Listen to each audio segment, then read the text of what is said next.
Merentasi masa, dunia juga saban tahun menjadi mangsa kepada makhluk halus yang menggerunkan. Selain melumpuhkan sistem dan fungsi hidup manusia, impaknya seolah-olah memberi mesej kepada seluruh penduduk muka bumi bahwa peradaban dan populasi manusia juga bersilih ganti apabila pandemik demi pandemik merenggut jumlah nyawa yang amat tinggi. Pandemik merujuk kepada wabak yang menyerang dalam skop lebih besar dan akan mengancam kawasan yang lebih luas seperti sebuah negeri, negara, benua atau mungkin juga seluruh dunia jika dibiarkan melarat.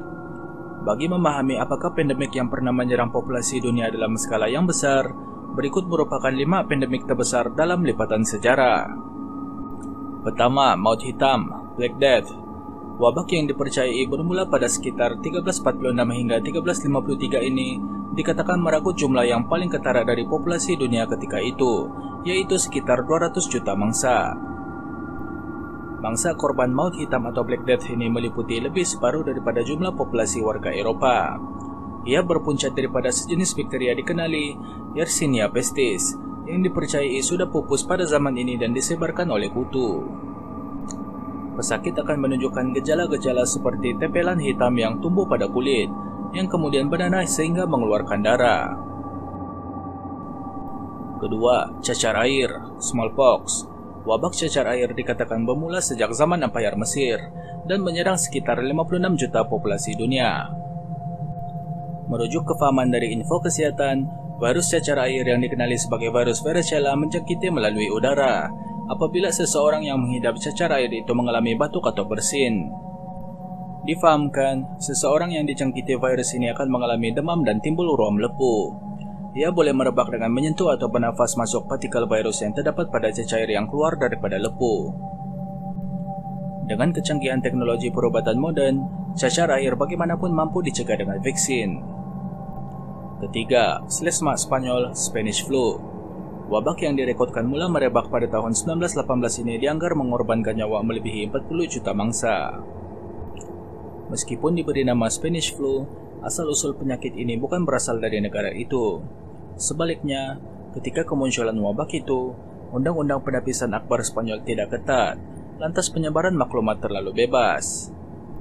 Kesannya, penyakit itu disalah anggap berpunca daripada negara itu, sehingga kini namanya kekal pada nama Spanyol. Keempat, wabak Justinian. Difahamkan, jumlah kematian akibat wabak yang telah menyerang pusat pentadbiran Empire Byzantine ini masih menjadi perdebatan. Walau bagaimanapun, ramai mempercayai bahwa ia berpunca daripada kehadiran tikus dalam kapal yang datang dari Mesir ke sebuah pekan pelabuhan bernama Pelusium. Oleh karena ia berlaku sekitar 541 tahun Masehi, banyak perkara yang tidak diketahui tentang wabak ini. Menurut sejarah, Maharaja Justinian juga turut dijangkiti wabak itu dan berjaya sembuh. Bagaimanapun, empire-nya jatuh dan lumpuh ketika wabak itu merebak. Kelima, AIDS. Umum mengetahui terma HIV yang membawa makna bagi singkatan Human Immunodeficiency Virus. Virus ini akan menyerang badan seseorang dan menyebabkan penyakit sindrom kurang daya tahan melawan penyakit atau AIDS dan kesannya memusnahkan sistem ketahanan badan. Menurut portal UNAIDS, sejak kes pertama direkodkan 35 tahun lalu, terdapat 78 juta mangsa dijangkiti HIV dan 35 juta daripadanya meninggal dunia. Fakta sejarah pula mengatakan virus yang wujud sehingga kini itu berpunca daripada monyet di Afrika.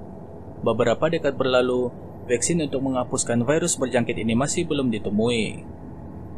Selain yang disenaraikan di atas, terdapat juga wabak-wabak yang populer dalam kalangan kita, antaranya SARS, H1N1, Ebola, dan MERS. Dunia ketika ini juga berdepan dengan pandemik COVID-19, virus baru yang berasal daripada kumpulan coronavirus dipercayai mula dikesan di wilayah Hubei, China. Walau bagaimanapun, setiap ujian menimpa manusia pasti ada hikmah. Kesudahan wabak COVID-19 ini masih menjadi tanda tanya. Ekoran masih tiada vaksin ditemui yang mampu menjadi obat. Apa yang pasti, pencegahannya hanya bergantung kepada kita yang perlu memutuskan rantaian jangkitan.